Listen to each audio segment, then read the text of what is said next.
As night begins to envelop Brooklyn on this warm evening at the end of summer, the trauma room at Kings County Hospital, the place where seriously injured patients are first taken to be treated and stabilized, is empty. For now, the groans and shrieks of patients' pain, the frenzied commotion of medical personnel, is but an echo of the previous night. But the veterans here know that preparations must be made, because there is no question that the storm will come, driven by the happenstance of life, social conditions, and even the mysterious forces of nature. The trauma team even beefs up its staff whenever the moon is full. Do you believe in this thing about full moon? In the beginning, I didn't think it was true, but after being here 7 years, so I'll just take whatever. There's no way you can convince me otherwise.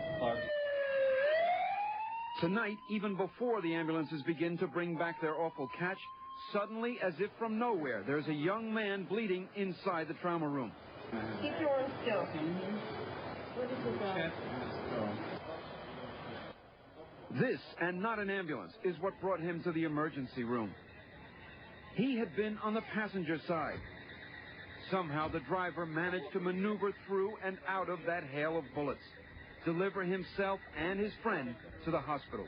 This young man walked in, he shot me right on the arm. Seat number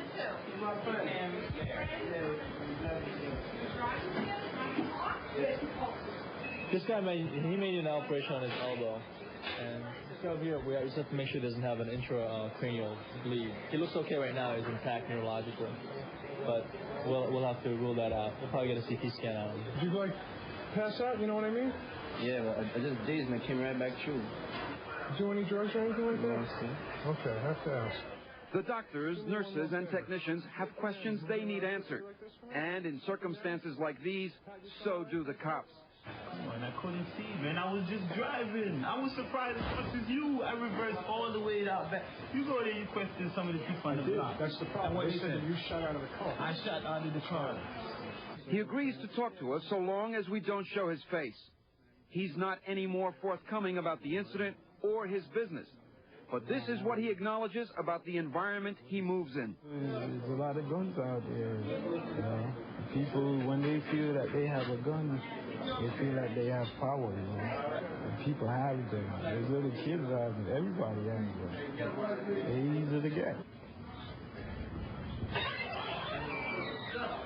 Guns, of course, are not the only things responsible for bringing people here. This man fell off of a 50-foot scaffold.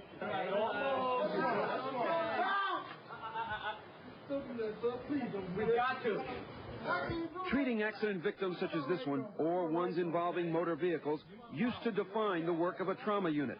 Not anymore. Now it's the planned accident, the intentional violence, that used to mean an occasional stabbing or shooting, and is now an everyday thing. We're certainly seeing a huge difference in the patients.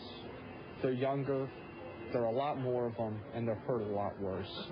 And as far as I'm concerned, that's clearly and directly related to the increase of sophistication in drug trafficking in Brooklyn. Got it. Let's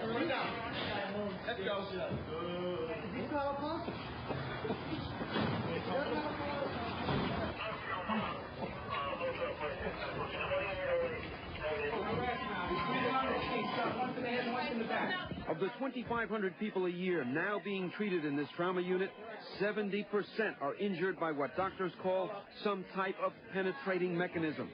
That means either a knife or a bullet. But in today's New York, it is overwhelmingly a bullet that's doing the damage. Bullets driving into human bodies with greater force, with deeper penetration. Initially, when I was an intern, the penetrating trauma was usually of the stab wound, machetes, and 22s variety. And over the years, the caliber of the bullets are much larger now. 45s, 9mm, and a lot of automatic. We've seen a number of Uzi injuries, and some shotgun blasts. And the firepower is certainly higher, and injuries caused by gunshots have become greater.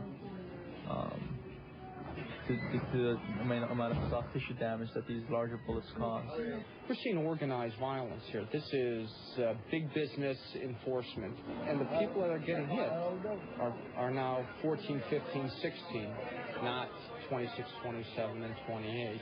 4 Henry, 3-4 William, myself on the scene, Survey 1083. Many of the victims, such as this one, go from the street directly to the morgue. The lucky ones wind up in the hands of trauma teams like this one, which are often asked to snatch life from the grasp of death. Get the OR ready. We've got a patient coming up to the OR right now. Multiple gunshot wounds, back, and abdomen.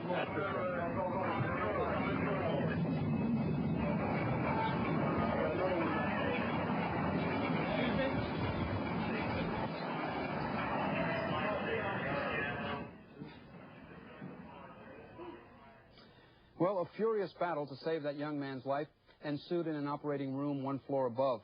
Tomorrow we'll show you that battle, which was waged even as the emergency room below was continuing to absorb still more victims. And you'll meet some of the people who do this extraordinary work and find out why they do it. Ladies.